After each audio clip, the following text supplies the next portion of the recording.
सबसे बड़ी मेडिकल प्रवेश परीक्षा यानी नीट को लेकर तैयारियां अंतिम चरण में पहुंच गई हैं। परीक्षा की निष्पक्षता और सुरक्षा को सुनिश्चित करने के लिए देश भर में आज मॉक ड्रिल का आयोजन किया जा रहा है। यह मॉक ड्रिल सुबह 9 बजे शुरू हुई है और देर रात तक चलेगी, जिसमें परीक्षा संचालन से जुड़ी हुई सभी व्यवस्थाओं का परीक्षण किया जाएगा, समीक्षा होगी। राष्ट्रीय परीक्षा एजेंसी यानी कि एनटीए ने सभी परीक्षा केंद्रों का हैंडओवर अपने कंट्रोल में ले लिया है। इसके अलावा सुरक्षा एजेंसियों के साथ मिलकर तैयारियों की समीक्षा हो रही है। इस बार परीक्षा केंद्रों पर 3 लेयर सिक्योरिटी की भी व्यवस्था की गई है, ताकि किसी भी तरह की गड़बड़ी, नकल या सुरक्षा की चूक से संबंधित कोई लापरवाही ना बरती जाए। मॉक ड्रिल के दौरान परीक्षा केंद्रों पर एंट्री को लेकर, बायोमेट्रिक सत्यापन को लेकर और सीसीटीवी निगरानी के साथ ही कंट्रोल रूम संचालन और आपातकालीन प्रतिक्रिया तंत्र की भी जांच होगी। देश भर में 5000 से ज्यादा जो सेंटर्स बनाए गए, वहां पर खास निगरानी रखी जा रही है। वहीं सुरक्षा को लेकर भी करीब 2.5 लाख सुरक्षा कर्मियों की तैनाती यहां पर की गई है।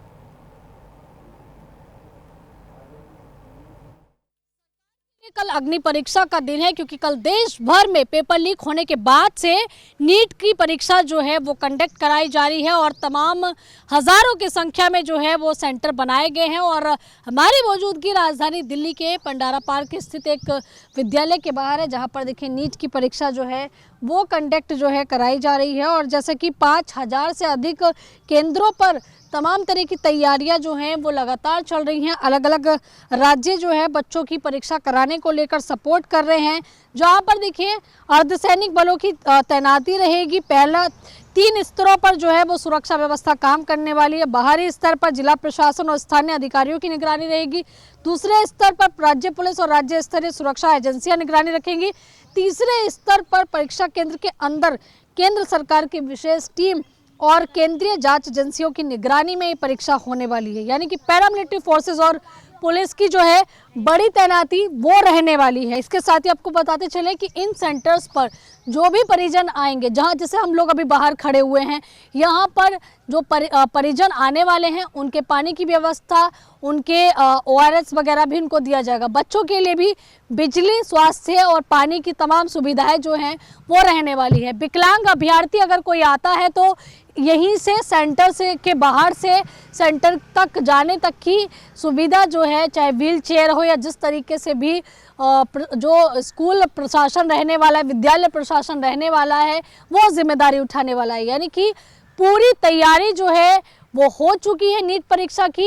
एनटीए भी सजग नजर आ रहा है, सरकार भी सजग नजर आ रही है और अब कल ये उम्मीद लगाई जा रही है कि नीट की परीक्षा जो है वो सफलतापूर्वक होगी। और आज मॉक ड्रिल की तस्वीरें हमने आपको दिखाई कि कैमरों के बीच में सिटिंग व्यवस्था हो या फिर देखिए जो विद्यालय के जितना भी प्रबंधन है वो स्कूल्स में मौजूद है और तमाम तरह की तैयारियों का जायजा लिया जा रहा है। कैमरा पर्सन आरब के साथ में Aanchal Yadav, news India, Delhi, Pandara road.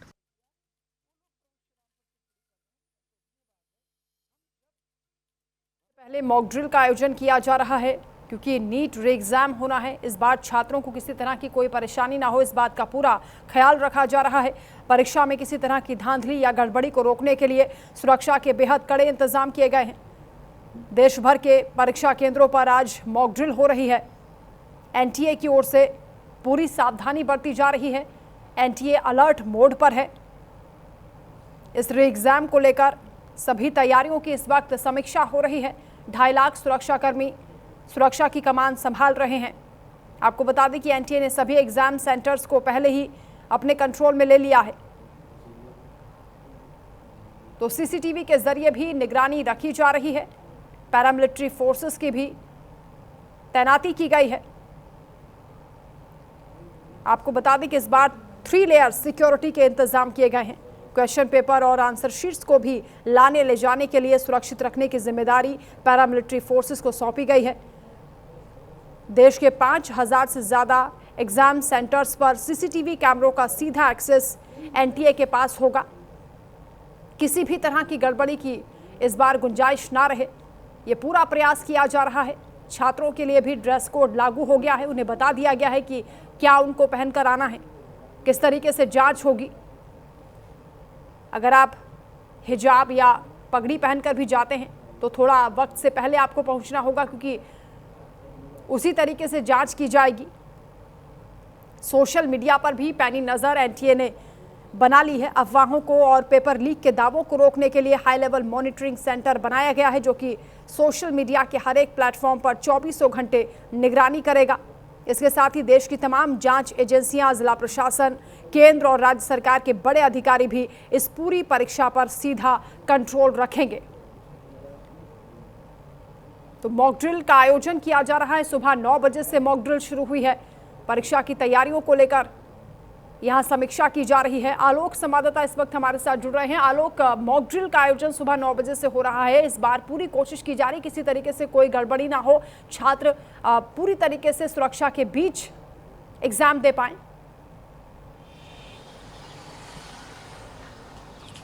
जी बिल्कुल, पूरे उत्तर प्रदेश राजधानी लखनऊ समेत पूरे उत्तर प्रदेश में मॉक ड्रिल सुबह 9 बजे से आयोजित की जा रही है। तमाम स्कूलों में की जा रही है। मैं राजधानी लखनऊ की बात करूं तो यहाँ 75 सेंटर बनाए गए हैं पूरे लखनऊ में। इस 75 सेंटर पर 35,000 परीक्षार्थी इसमें परीक्षा देंगे। वहीं पूरे उत्तर प्रदेश की बात करें तो लगभग 60 जिलों में सेंटर्स बनाए गए हैं और लगभग 3.5 लाख परीक्षार्थी परीक्षा देंगे। इस परीक्षा में कोई चूक ना हो, चूंकि पिछली बार जो भी पेपर लीक का मामला सामने आया था उससे अभ्यर्थियों में काफ़ी रोष था, लेकिन इस बार ऐसा न हो इसके लिए पूरी चाक चौबंद व्यवस्था की गई है। सुबह से मॉक ड्रिल किए जा रहे हैं, गैजेट्स मंगाए गए हैं, इलेक्ट्रॉनिक उपकरण जो पिछले परीक्षा में प्रयोग नहीं किए गए थे उससे हाईटेक उपकरण इस बार मंगाए गए हैं। राजधानी लखनऊ में कई जगहों पर सुबह सुबह मॉक ड्रिल हुई है और पूरे सुरक्षा व्यवस्था के साथ साथ छात्रों को कोई असुविधा न हो, चाहे वो सीसीटीवी कैमरे हो, पेयजल की व्यवस्था हो, बिजली की व्यवस्था हो, इन तमाम व्यवस्थाओं को भी सुदृढ़ करने के लिए पूरी व्यवस्था की परख कर ली गई है। क्योंकि लखनऊ के जिलाधिकारी ने कल ही निर्देश दे दिए थे कि कहीं भी कोई असुविधा न हो और हर सेंटर्स पर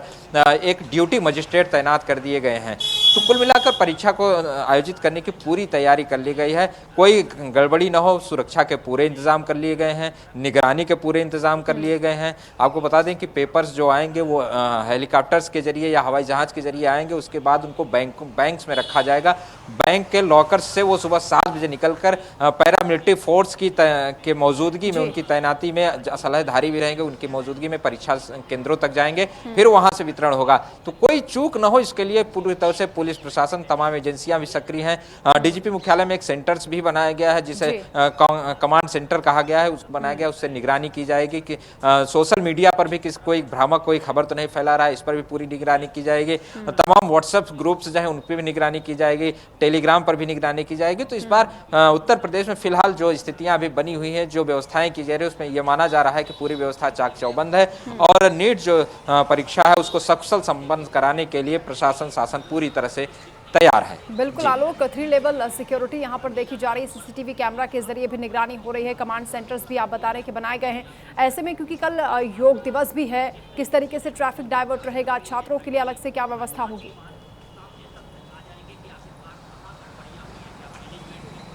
जी बिल्कुल, कल पूरे प्रदेश में या पूरे देश में विश्व योग दिवस भी मनाया जाएगा।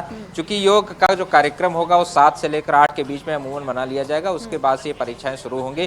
तो डाइवर्जन की बात करें, चूंकि कल रविवार का दिन है, रविवार के दिन में ऑफिसेज बंद रहते हैं, इसकी वजह से सड़कों पर भीड़ भाड़ भी कम रहती है, लोग बड़े आवश्यक कार्य से ही बाहर निकलते हैं, जिसकी वजह से सुबह योग के बाद ये परीक्षा तो स्थानीय स्तर पर जो डाइवर्जन किया जाएगा स्थानीय स्तर पर होगा, डीसीपी स्तर पर राजधानी लखनऊ में होगा या फिर प्रदेश के अन्य जिलों में। चूंकि इस व्यवस्था को ही देखते हुए, चूंकि 75 जिलों में केवल 60 जिलों में सेंटर्स बनाए गए हैं परीक्षा देने के लिए, तो इस पूरे देखते हुए रोड का जो डाइवर्जन है वो तो कल ही क्लियर हो पाएगा कि कहां कहां कौन से रोड डाइवर्ट किए गए हैं। फिलहाल रविवार की छुट्टी, सार्वजनिक अवकाश होने की वजह से रोड सड़कों पर जो भीड़ होती है वो कम रहेगी। इसकी वजह से कम मशक्कत करनी पड़ेगी पुलिस प्रशासन को भी, क्योंकि छात्रों को वहां तक पहुंचने के लिए बता दिया गया समय से पहुंच जाएंगे। समय से पहुंचने के लिए चूंकि उत्तर प्रदेश सरकार ने अतिरिक्त बसों की भी व्यवस्था की है और बसों में 50% किराए में भी छूट दिया है। उसके साथ ही कई सारी रेल सेवाएं भी, अतिरिक्त रेल चलाई जा रही हैं परीक्षार्थियों की सुविधा को ध्यान में रखते हुए। किसी तरह की कोई असुविधा न हो इसके लिए उत्तर प्रदेश सरकार भी, उत्तर प्रदेश में कोई असुविधा न हो उसके लिए सरकार पूरी तरह से तैयार है। और जब देखना ये होगा कि कल जब परीक्षा होगी उसके बाद क्या स्थिति उत्पन्न होती है। फिलहाल तैयारी मुकम्मल कर ली गई उत्तर प्रदेश। ठीक है आलोक, आप रहिए हमारे साथ, लौटेंगे आपके पास। प्रतिक्रियाएं भी सामने आ रही, सुनवाते हैं। Government and all, we should put the education system first. क्या नाम है बेटा आपका? सारा।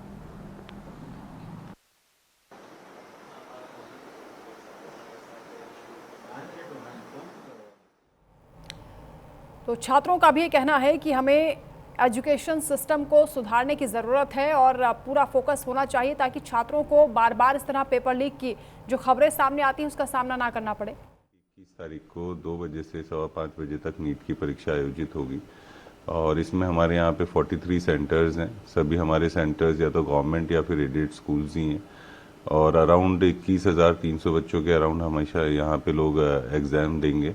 सभी तैयारियां पूरी पूर्ण हैं। सभी जगह पे हमने पूरे सेंटर्स पे स्टैटिक और सेक्टर मजिस्ट्रेट्स पर लगाए हैं। काउंटर में पुलिस भी काउंटर पार्ट्स में उन्हें उसी तदनुसार तैनात की गई है। सभी हमारे केंद्र व्यवस्थापक हैं और जितने भी लोग एज ए इन्विजिलेटर और वो काम करेंगे, सभी लोगों की ट्रेनिंग और सभी लोगों को सेंसिटाइजेशन हम लोगों ने कर दिया है। सभी सीनियर ऑफिसर्स को जोन वाइज रिस्पॉन्सिबिलिटी दी गई है और वो मोबाइल रहेंगे अपने अपने एरियाज़ में। तो पूरी कोशिश यही है कि बहुत ही ट्रांसपेरेंट तरीके से और बहुत ही एक तरीके से सभी चीज़ें व्यवस्था के अंतर्गत ही ये सारा एग्जाम करवाया जाए। सर, ट्रांसपोर्टेशन की भी कुछ अलग से व्यवस्था की गई है? नहीं, देखिए ट्रांसपोर्टेशन जैसे भी हैं कि ऑलरेडी पेपर्स आएंगे जहाँ पे भी जाने हैं और वहाँ से जिस तरीके से भी सेंटर्स पे लेके आने हैं वो सभी व्यवस्थाएं सुनिश्चित की गई हैं टाइमली और जो प्रोटोकॉल होगा उसके अनुसार ही पेपर का जो भी है वो मूवमेंट होगा।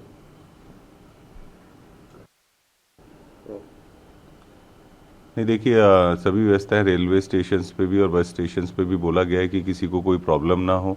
सभी होटल्स और जो भी रेस्ट हाउसेज हैं उनको भी इन्फॉर्म किया गया है कि बच्चों को अननेसेसरी कोई भी परेशान नहीं करेगा, ज़्यादा रेट नहीं चार्ज करेगा। प्लस जैसा ऑलरेडी माननीय मुख्यमंत्री जी ने भी पहले कहा था और निर्देशित किया गया था कि जो भी बच्चे एग्ज़ाम देने आ रहे हैं उनको एटलीस्ट 50% रिबेट मिले अपने टिकट्स में। तो ये सभी व्यवस्थाएं सभी रोडवेज़, RM रोडवेज़ को, RTO को और हमारे जितने भी मजिस्ट्रेट्स हैं इन द सिटी सभी को कम्युनिकेट किया गया, उनके माध्यम से लोगों को भी बताया गया। तो पूरी कोशिश यही रहेगी कि किसी भी बच्चे को एग्ज़ाम देने में, आने में और जाने में कोई भी प्रॉब्लम ना रहे और उसको एक अच्छा वातावरण मिले जिसकी वजह से वो अच्छी तरीके से अपनी परीक्षा को दे पाए। से व्यवस्था मुकम्मल की गई है, पूरी तरीके से पारदर्शिता बरती जाएगी और छात्रों की सुविधाओं का बेहद ख्याल रखा गया है। आलोक, अधिकारी बता रहे हैं कि उत्तर प्रदेश में जो मुख्यमंत्री की ओर से निर्देशित किया गया है कि छात्रों को 50% किराए की छूट दी गई है, उसको लेकर भी पालन किया जा रहा है। इसके साथ ही जो CCTV कैमरों के जरिए निगरानी होगी, वो जो स्पेशल कमांड सेंटर होगा वहाँ पर लगातार उसकी मॉनिटरिंग की जाएगी। यानी ट्रांसपेरेंसी इस बार पूरी तरीके से मेंटेन होगी, छात्रों को असुविधा ना हो इस बात का पूरा ख्याल रखा जाएगा। लगभग कितने सेंटर्स लखनऊ में हैं?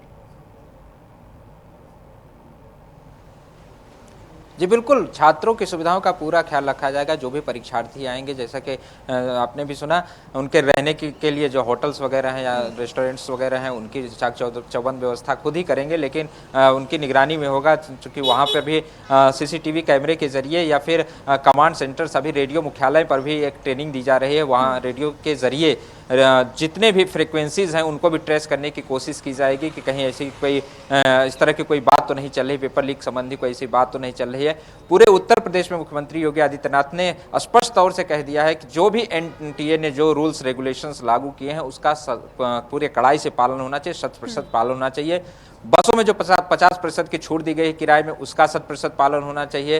साथ ही जो रैन बसेरेज वगैरह जो बनाए गए हैं छात्रों के रुकने के लिए, जो होटल्स में नहीं रुक पाते हैं, उस पर पेयजल की व्यवस्था मुकम्मल होनी चाहिए, बिजली की व्यवस्था मुकम्मल होनी चाहिए। तो पूरी तैयारी कर ली गई। राजधानी लखनऊ की बात करें तो यहाँ पर 75 सेंटर्स बनाए गए हैं और सब रेपुटेटेड स्कूल हैं, या तो गवर्नमेंट कॉलेज हैं या फिर एडेड कॉलेज हैं। 75 सेंटर्स हैं, उसमें लगभग 35,000 परीक्षार्थी कल एग्जाम देंगे। तो पूरी व्यवस्था कर ली गई है त्रिस्तरीय सुरक्षा व्यवस्था के बीच, CCTV निगरानी के बीच। साथ ही साथ प्रशासनिक अधिकारी, जो उच्च स्तर के प्रशासनिक अधिकारी हैं लखनऊ में, सभी परीक्षा केंद्रों पर ड्यूटी मजिस्ट्रेट तैनात किए गए हैं, जो आज से ही लगभग काम पर लग जाएंगे। उनकी निगरानी में होगा। जो जहां भी मॉक ड्रिल हो रही है, जहां पर सुरक्षा व्यवस्था की जांच की जा रही है, जहां पर परीक्षा आयोजित होगी, वहां पर बिल्कुल जांच करने के बाद गेट बंद कर दिए जा रहे हैं। अब वो गेट तभी खुलेंगे जब कल से परीक्षार्थी आना शुरू होंगे। साथ ही साथ सभी गेट्स पर मेटल डिटेक्टर लगा दिए गए हैं, चूंकि छात्र जब अंदर जाते हैं तो ऐसी कोई मेटल्स की चीजें अंदर न ले जा पाए जिससे कि परीक्षा बाधित हो सके। तो पूरी व्यवस्था कर ली गई है। परीक्षा केंद्रों पर क्या तैयारी की गई है, किस तरह से मॉक ड्रिल हो रही है, समीक्षा तैयारियों की जा रही है, आलोक ने ही रिपोर्ट भेजी है,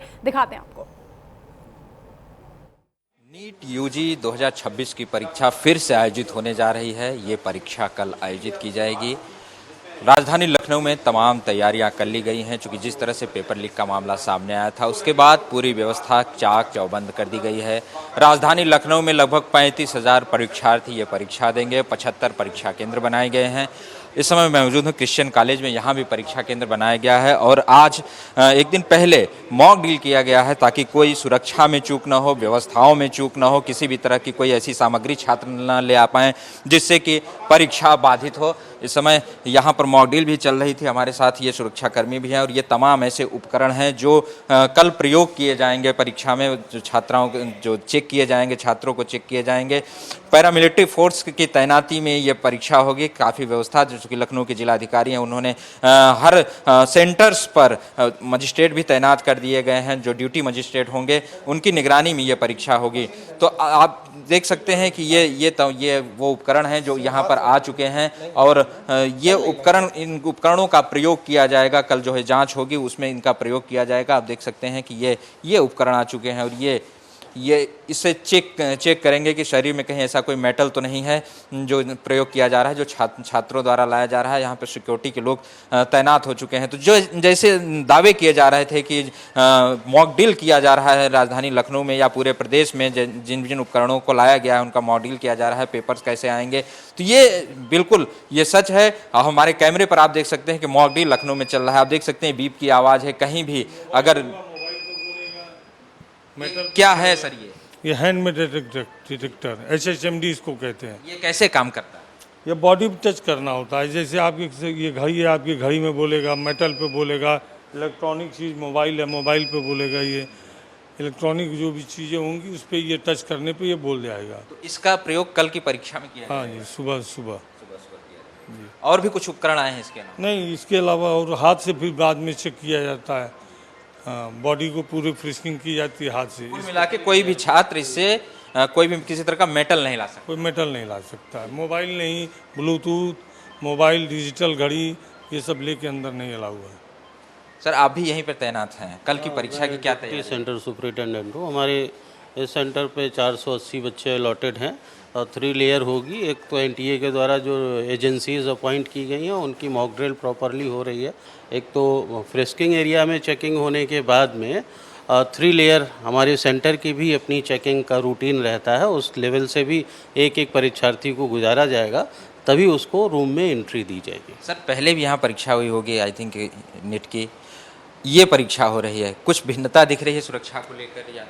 सुरक्षा को लेकर मैं कहूँ कि ऐसा तैयारी को भी हर एक परीक्षा में ऐसी तैयारी रहती है। जिस तरह की इसमें भी कुछ एडवांस लेवल पर इसमें इलेक्ट्रॉनिक गैजेट्स का प्रयोग किया जा रहा है सुरक्षा के दृष्टिकोण से, वैसे सभी परीक्षाओं में सुनिश्चित किया जाता है कि बच्चे प्रॉपर अच्छे तरीके से रूम के अंदर में आ पाएँ, सेंटर पे अपनी एंट्री कर लें।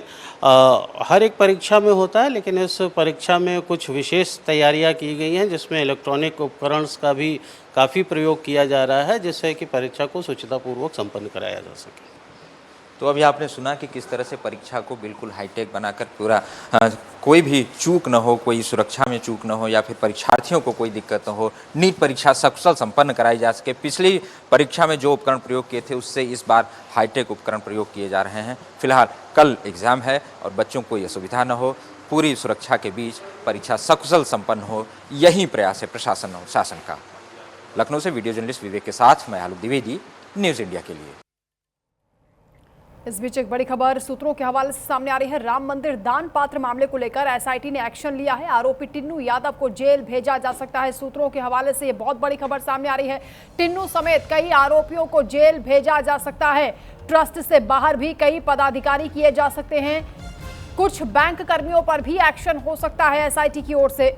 दान की काउंटिंग करने वाले कर्मचारी पर भी एक्शन हो सकता है। सूत्रों के हवाले से यह बड़ी जानकारी सामने आ रही है। चंपत राय का करीबी है टिन्नू यादव, जिस पर गाज गिर सकती है। दान की गिनती करने वाले कर्मचारियों पर भी एक्शन हो सकता है। इसके अलावा जो पदाधिकारी चोरी के दौरान लापरवाही बरतते हुए पाए गए हैं उनके खिलाफ भी एक्शन हो सकता है। उन्हें ट्रस्ट से बाहर का रास्ता दिखाया जा सकता है, क्योंकि SIT की टीम मुख्यमंत्री योगी आदित्यनाथ को अपनी प्रारंभिक रिपोर्ट सौंपने वाली है। उससे पहले यह माना जा रहा है कि यह बड़ी कार्रवाई हो सकती है। एसआईटी की ओर से बड़े एक्शन की तैयारी चल रही है। चंपत राय के करीबी टिन्नू यादव पर कार्रवाई हो सकती है। इसके अलावा जो दान की गिनती करने वाले कर्मचारी हैं और कुछ बैंक कर्मचारियों पर भी कानूनी शिकंजा कसा जा सकता है। आलोक द्विवेदी लगातार संवाददाता हमारे साथ जुड़े हैं। आलोक, क्या अपडेट है, क्योंकि कहा जा रहा है कि एसआईटी अब एक्शन लेने के मूड में है।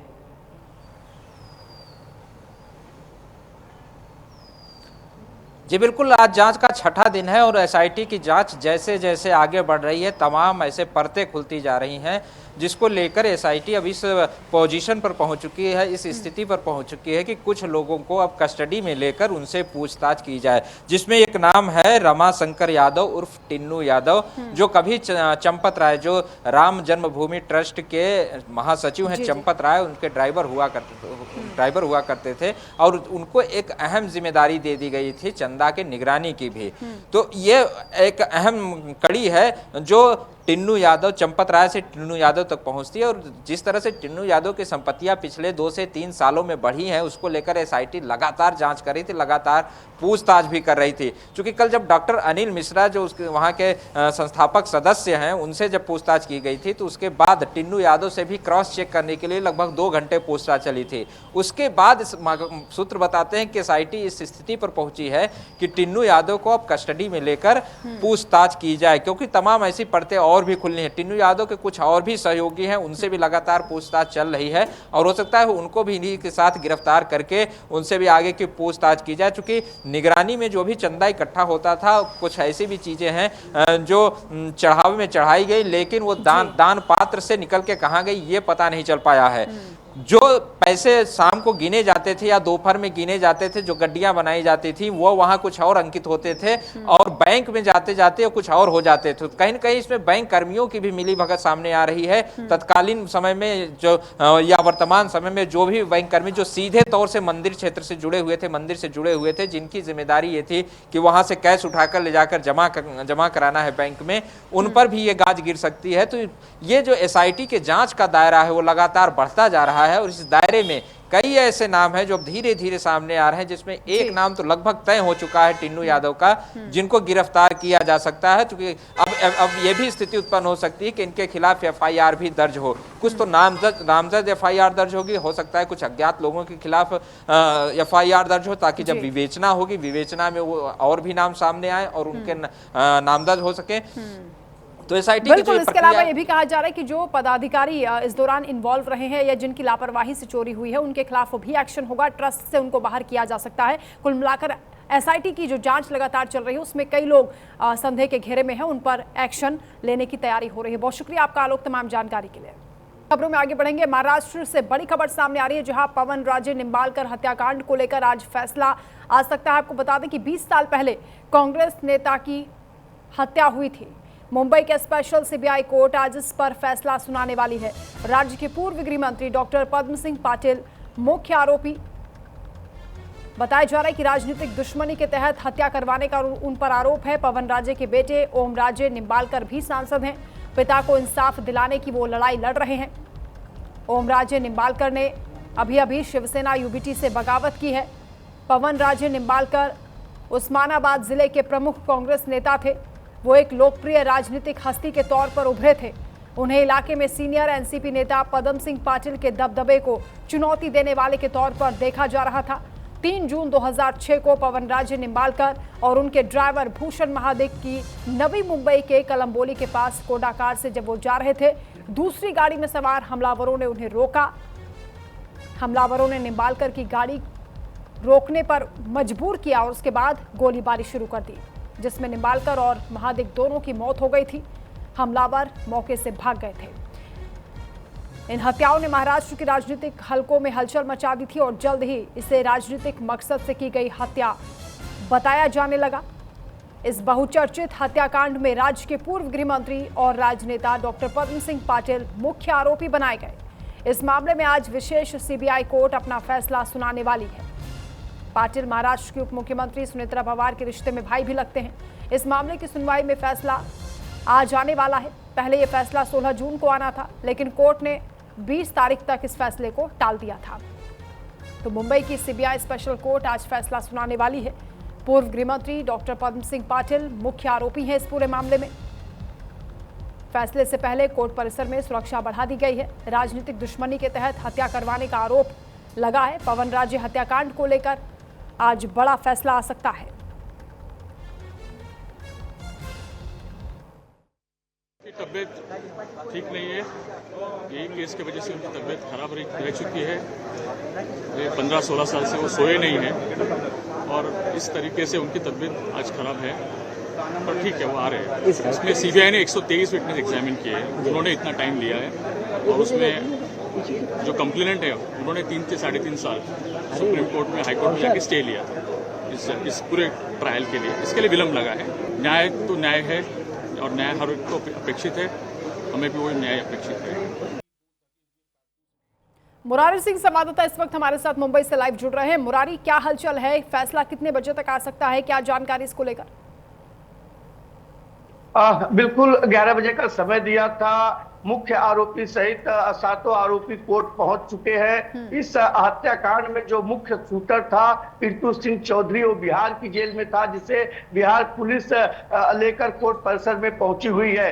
2006 में 3 जून को यह हत्या मुंबई से सटे न्यू मुंबई के कलमबोली इलाके में हुई थी। उसके बाद से मामले की जांच पुलिस कर रही थी। सरकार द्वारा सीबीआई को केस सौंपा गया और सीबीआई की जांच में पदम सिंह पाटिल, जो पूर्व गृह मंत्री थे, उन्हें मुख्य आरोपी के तौर पर देखा गया। सीबीआई की जांच में आया कि पदम सिंह पाटिल ने ही ये सुपारी देकर राजनीतिक जो है कि देश में हत्या कराई है। 30 लाख रुपए की सुपारी जो है दी गई थी। यूपी और बिहार से ये शूटर आए थे जो न्यू मुंबई के कलमबोली में जो है कि पवन राजे निम्बालकर और उनके ड्राइवर की निर्मम हत्या करके फरार हो गए थे। अब ऐसे में आज कोर्ट इस मामले में फैसला सुनाने वाला है। थोड़ी ही देर बाद देखना होगा कि क्या कुछ जजमेंट कोर्ट की तरफ से आता है। जी, क्या पीड़ित पक्ष की ओर से उम्मीद की जा रही कोर्ट के फैसले को लेकर? देखिए, पीड़ित के जो वकील हैं उनका साफ तौर पर कहना है कि परिवार को पूरा विश्वास है न्यायालय के ऊपर, सीबीआई की जांच के ऊपर उन्हें पूरा विश्वास है। जो साक्ष्य, जो सबूत, जो गवाह मिले हैं, उसी के आधार पर यह फैसला होगा। परिवार के लोग भी कोर्ट परिसर में पहुंचे हुए, क्योंकि एक लंबा समय, लंबा वक्त, जो कह सकते हैं 20 वर्ष एक बड़ा समय होता है। परिवार को इंतजार है इंसाफ का। देखना होगा कि आज जो है पवन राजे निम्बालकर हत्याकांड में सीबीआई की विशेष अदालत क्या जजमेंट देती है। बिल्कुल मुरारी, इस पर तो पूरे देश की भी निगाहें टिकी हुई हैं, लेकिन साथ में ये भी बताएं कि सुरक्षा को लेकर क्या इंतजाम किए गए, क्योंकि हाई प्रोफाइल मामला है। कोर्ट परिसर में भी सुरक्षा बढ़ाई गई होगी। बिल्कुल, इसे न्याय के लड़ने के लिए शिवसेना के बागी सांसद जो है निम्बालकर, वो जो है कोर्ट परिसर में पहुंचे हैं। तो सीधी सी बात है कि सुरक्षा व्यवस्था बढ़ा दी गई है। और जो आरोपी बिहार से आया है, मुख्य शूटर पिंटू सिंह चौधरी, उसकी भी सुरक्षा बढ़ाई गई है। कोर्ट परिसर में कह सकते हैं कि एक हलचल है। सुरक्षा के लिहाजे से वो तमाम इंतजाम यहाँ पर किए हुए हैं। ठीक है मुरारी, आप रहिए हमारे साथ, लौटेंगे आपके पास। तो ये बड़ी खबर है, आज सबकी निगाहें इस फैसले पर टिकी हुई हैं। इधर स्थापना दिवस के मौके पर उद्धव ठाकरे ने इमोशनल कार्ड खेला है। बड़ी जानकारी, उन्होंने कहा कि मैं पार्टी अध्यक्ष का पद छोड़ने को तैयार हूं। उद्धव ठाकरे ने कहा कि शिवसेना किसी चोर या डकैत के हाथ में नहीं जाएगी। मुझे नेतृत्व करने की चाहत नहीं है। शिवसेना के दोनों गुटों ने मुंबई में दरअसल कल पार्टी का स्थापना दिवस मनाया है और चर्चा यह है कि उद्धव ठाकरे गुट के 9 सांसदों में से 6 सांसद पार्टी छोड़ने वाले हैं, बगावत कर चुके हैं। संभावना है कि वो अलग से गुट बनाएंगे और एकनाथ शिंदे के नेतृत्व वाली शिवसेना में शामिल हो जाएंगे। इस घटनाक्रम से महाराष्ट्र में राजनीतिक हलचल मची हुई है और ऐसे में उद्धव ठाकरे और उनकी पार्टी के लिए भी मुश्किल का ये सबब है। सबकी निगाहें इस बात पर टिकी हुई थी कि घटनाओं को लेकर उद्धव ठाकरे किस तरीके से रिएक्ट करेंगे। उम्मीद के मुताबिक ठाकरे ने पार्टी सदस्यों को तोड़ने के मुद्दे पर बीजेपी और शिंदे गुट पर हमला बोला। हालांकि उन्होंने शिव सैनिकों से एक भावुक अपील भी कर दी। इस अपील के दौरान उन्होंने महत्वपूर्ण बात की और कहा कि पार्टी प्रमुख का पद छोड़ने को भी वो तैयार हैं अगर शिव सैनिक ऐसा चाहते हैं। उद्धव ठाकरे ने कहा कि मैं आपसे आखिरी बार पूछ रहा हूं, अब तक आप शिवसेना प्रमुख के आदेश के कारण मेरे साथ रहे, ठीक वैसे ही जैसे शिवसेना प्रमुख ने निर्देश दिया था उद्धव और आदित्य का ध्यान रखना। मैं वही बात आपसे कर रहा हूं, आप जानते हैं कि मैं कैसा हूं। तो इमोशनल कार्ड खेला उद्धव ठाकरे ने। दूसरी ओर एकनाथ शिंदे की अगर बात करें तो उन्होंने करारा हमला बोला है और यह भी कहा कि बाला साहब ठाकरे की विचारधारा से हट चुके हैं उद्धव ठाकरे। जबकि उद्धव ठाकरे ने शिव सैनिकों को संबोधित करते हुए ये भावुक अपील की है कि मैं अपना ये पद छोड़ने को भी तैयार हूं। अगर शिव सैनिक ऐसा चाहते हैं, मेरा नेतृत्व उनको पसंद नहीं है या मुझ पर भरोसा नहीं है, तो मैं ये बड़ा कदम भी उठा सकता हूं, लेकिन शिवसेना किसी चोर या डकैत के हाथ में नहीं जानी चाहिए। मुझे नेतृत्व करने की चाहत नहीं है, ये उद्धव ठाकरे ने भरे मंच से बात कही स्थापना दिवस के मौके पर शिव सैनिकों को संबोधित करते हुए। दरअसल शिवसेना को 60 साल पूरे हो चुके हैं। उद्धव ठाकरे ने कहा कि पिछले 12 से 13 सालों से नेतृत्व की जिम्मेदारी मैंने संभाली है, लेकिन अगर आपको लगता है कि मुझ पर लगाए जा रहे आरोप सच है तो आप मुझे बताएं, मैं अभी इस पद से हटने को तैयार हूं।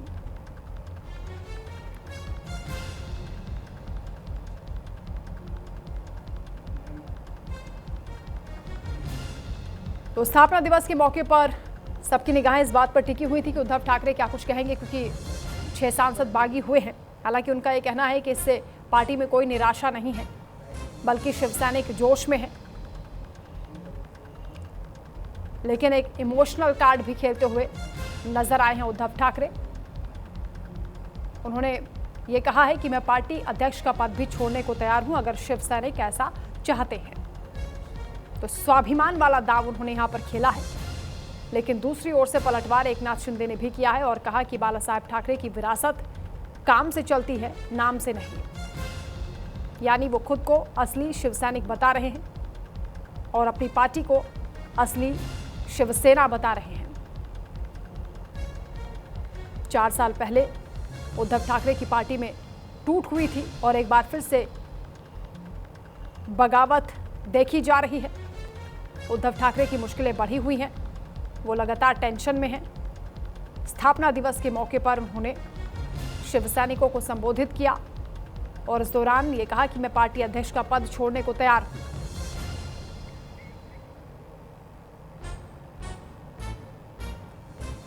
तो वार पलटवार का दौर कल देखने को मिला। स्थापना दिवस के मौके पर एक तरफ से एकनाथ शिंदे ये कहते हुए दिखाई दिए कि अभी ये ट्रेलर है, पिक्चर बाकी है।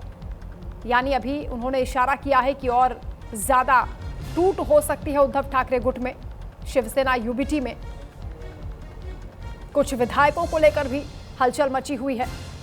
ऑपरेशन टाइगर का जिक्र हो रहा है, तो वहीं उद्धव ठाकरे आरोप लगा रहे हैं, बीजेपी को घेर रहे हैं। उनका ये कहना है कि बीजेपी जिस भी पार्टी को अपने साथ लेकर चलती है उसे खत्म कर देती है। कांग्रेस से भले ही हमारे मतभेद हो सकते हैं, लेकिन कांग्रेस ने ऐसा कभी प्रयास नहीं किया। इस बीच एक बड़ी खबर सामने आ रही है। शिवसेना यूबीटी सांसदों को कारण बताओ नोटिस जारी हुआ है। बैठक में गैर मौजूद रहे सांसदों को नोटिस भेजा गया है। सांसदों से 24 घंटे के भीतर जवाब मांगा गया है। इस नोटिस में अयोग्यता की भी चेतावनी दी गई है। चीफ व्हिप अनिल देसाई ने नोटिस भेजा है। तो सांसदों को 24 घंटे का अल्टीमेटम दिया गया है, उनसे जवाब तलब किया गया है, नोटिस भेजा गया है। मुरारी सिंह लगातार संवाददाता हमारे साथ जुड़े हैं। मुरारी, अब बागी सांसदों को ये नोटिस जिसमें 24 घंटे दिए गए हैं कि आपको जवाब देना होगा, किस वजह से पार्टी छोड़ी है, ये बगावत की है? हाँ, बिल्कुल। कल जिस तरीके से मुंबई के अंदर दोनों शिवसेना ने वर्धापन दिवस मनाया और एकनाथ शिंदे के जो बयान थे कि ये अभी टेलर है, पिक्चर बाकी है, शायद इसी का डर है कि शिवसेना उद्धव ठाकरे की तरफ से ये 24 घंटे के अंदर कारण बताओ नोटिस जारी किया गया है। देखना होगा कि इस मामले में बागी जो सांसद हैं वो किस तरीके से इस नोटिस का जवाब देते हैं, उनका अगला कदम क्या होता है। लेकिन इतना जरूर है कि उनके बागी जो सांसद हैं उन्हें मनाने या फिर कह सकते हैं कि अब बलपूर्वक रिझाने की कोशिश की जा रही है, क्योंकि कारण बताओ नोटिस में जो है उनकी सदस्यता, उनकी मान्यता भी रद्द करने की बात कही गई है। ऐसे में जो बागी सांसद है उनका कदम क्या होगा, ये देखना बेहद महत्वपूर्ण होगा। जी, संसद भवन में जो बैठक हुई थी उसके तुरंत बाद इस तरह का कोई एक्शन नहीं लिया गया मुरारी, यानी वक्त दिया जा रहा था कि डैमेज कंट्रोल कर लिया जाए या सांसद वापस आ जाएं, नाराजगी दूर हो जाए। बिल्कुल, कहना गलत नहीं होगा। लगातार जो है कि उद्धव ठाकरे उनके नेताओं की कोशिश थी कि जो बागी सांसद है उनसे संपर्क किया जाए और उन्हें किसी भी तरीके से पाला बदलने से रोका जाए, लेकिन ऐसा कुछ नहीं हुआ। व्हिप जारी होने के बावजूद भी, पार्टी की अहम बैठक बुलाने के बावजूद भी और पार्टी के 60 साल पूरे होने पर वर्धापन दिवस रखा गया। उस मौके पर भी अगर वो बागी नहीं पहुंचते हैं तो शायद यही वजह है कि अब उन्हें कारण बताओ नोटिस महज 24 घंटे के लिए दिया गया और उसमें उनकी सदस्यता और मान्यता भी रद्द करने की बात कही गई है। जी बिल्कुल मुरारी, नोटिस भेज दिया गया है, तो सस्पेंस खत्म हो चुका है। क्या बागी सांसदों की ओर से कोई प्रतिक्रिया सामने आ रही है, किस वजह से उन्होंने बगावत की है? देखिए, आधिकारिक तौर पर अभी कोई भी ऐसे कोई सांसद जो बागी है वो निकलकर सामने नहीं आए हैं, लेकिन जो हमारे सूत्र है, जो हमारे सोर्सेस है, उनका ये मानना है कि उद्धव ठाकरे से जो नाराजगी थी उसी की वजह है कि वो आज जो है कि पार्टी बदल रहे हैं। कई ऐसे सांसदों का मानना है कि उनकी दुख की घड़ी में वो कभी न उनसे बात किए, न उनके लोकसभा क्षेत्र में पहुंचे। अब ऐसे में जो बागी विधायक है कैसे गुट बनता है, कैसे विलय होते हैं और जब उसके बाद मीडिया के सामने आते हैं तो क्या खुलकर उद्धव ठाकरे से नाराजगी और बगावत की कहानी बताते हैं। जी, कल स्थापना दिवस के मौके पर क्या इन बागियों को संबोधित करते हुए उद्धव ठाकरे ने कुछ कहा? देखिए, कल उद्धव ठाकरे के ऊपर ये उम्मीद लगाई जा रही है कि वो साफ तौर पर बागी विधायकों का जो है कि विरोध करेंगे, उनके ऊपर तंज कसेंगे। लेकिन जिस तरीके से उद्धव ठाकरे ने बड़े ही सरलता के साथ कहा कि हम पार्टी की जिम्मेदारी पद से हटने के लिए तैयार है। कोई भी शिवसैनिक आकर के पार्टी संभाल चला सकता है, लेकिन किसी गद्दार या बेईमान व्यक्ति को ये चीजें शिवसेना नहीं दी जाएगी। बाला साहब ठाकरे का भी उन्होंने हवाला दिया था, तो बयान बहुत सरलता पूर्वक था और इसके पीछे की वजह यही थी कि अभी भी उद्धव ठाकरे को इंतजार है। जी, एक तरफ बागियों के खिलाफ एक्शन की तैयारी हो रही है, नोटिस उनको दे दिया गया है, कारण बताओ के लिए उन्हें 24 घंटे का वक्त दिया गया है। दूसरी ओर लगातार जो एकनाथ शिंदे गुट है उसकी ओर से कहा जा रहा है कि अभी तो ये ट्रेलर है, पिक्चर बाकी है। यानी जो रणनीति उद्धव ठाकरे को बनानी चाहिए ऐसे वक्त में, ऑपरेशन टाइगर की जब लगातार हलचल है, क्या वो स्ट्रेटेजी बनाई जा रही है पार्टी की ओर से?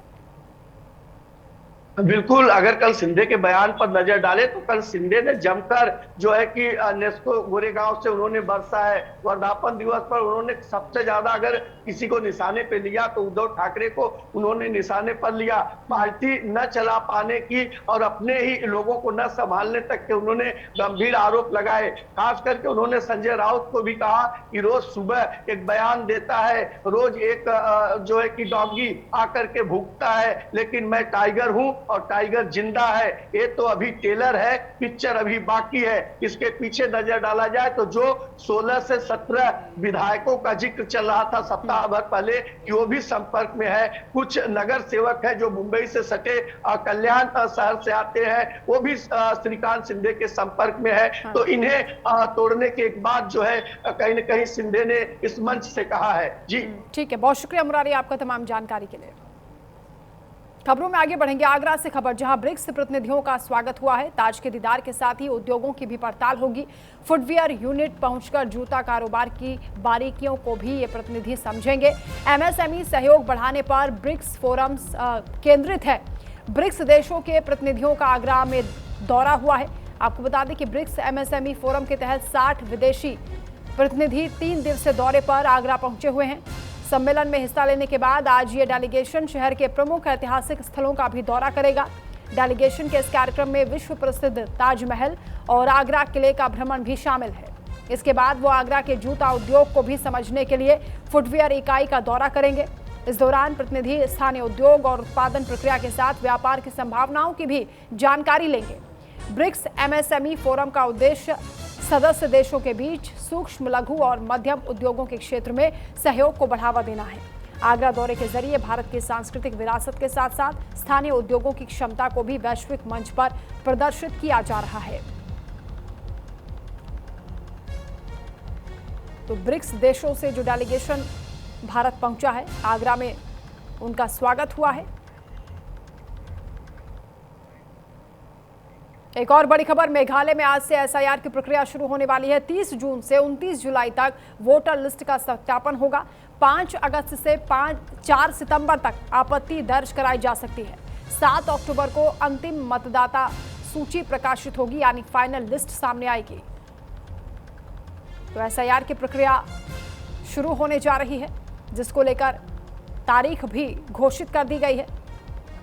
फाइनल लिस्ट 7 अक्टूबर को आएगी। मेघालय में आज से एसआईआर की ये प्रक्रिया शुरू होने वाली है, जिसको लेकर सभी तैयारियां मुकम्मल की जा चुकी हैं। 30 जून से 29 जुलाई तक वोटर लिस्ट का सत्यापन होगा। 5 अगस्त से लेकर 4 सितंबर तक आपत्ति दर्ज कराने की भी मतदाताओं के पास समय होगा। 7 अक्टूबर को फाइनल लिस्ट प्रकाशित की जाएगी। तो अलग अलग राज्यों में एसआईआर की प्रक्रिया पूरा होने के बाद अब मेघालय में एसआईआर की प्रक्रिया शुरू होगी। खबर ग्रेटर नोएडा के दादरी से है, जहां भीषण आग लगने की खबर है। एक घर की छत पर अचानक से आग लगी है और देखते ही देखते आग ने विकराल रूप धारण कर लिया है। कड़ी मशक्कत के बाद आग पर काबू किया गया है। समय रहते घर के लोगों को भी सुरक्षित निकाल लिया गया, यानी एक बड़ा हादसा टल गया है। किसी के हताहत होने की खबर नहीं है, ये राहत की बात है। फिलहाल ये तस्वीरें आपको दिखा रहे हैं ग्रेटर नोएडा का ये दादरी इलाका, जहां पर एक घर की छत पर आग लगी। समय रहते घर के लोगों को सुरक्षित बाहर निकाल लिया गया। स्थानीय लोगों की भी मदद ली गई है। एक बड़ा हादसा टला है, किसी के हताहत होने की कोई खबर नहीं है। आग कितनी तेजी से फैली वो तस्वीरें आपको दिखा रहे हैं। घर की छत पर आग फैली थी। अचानक से किस वजह से आग लगी ये स्पष्ट नहीं है, लेकिन फिलहाल तस्वीरें आपको दिखा रहे हैं। आग की ऊंची उठती हुई लपटें आप देख सकते हैं, अंदाजा लगा सकते हैं ये आग किस कदर भड़क चुकी थी, जिस पर समय रहते काबू कर लिया गया।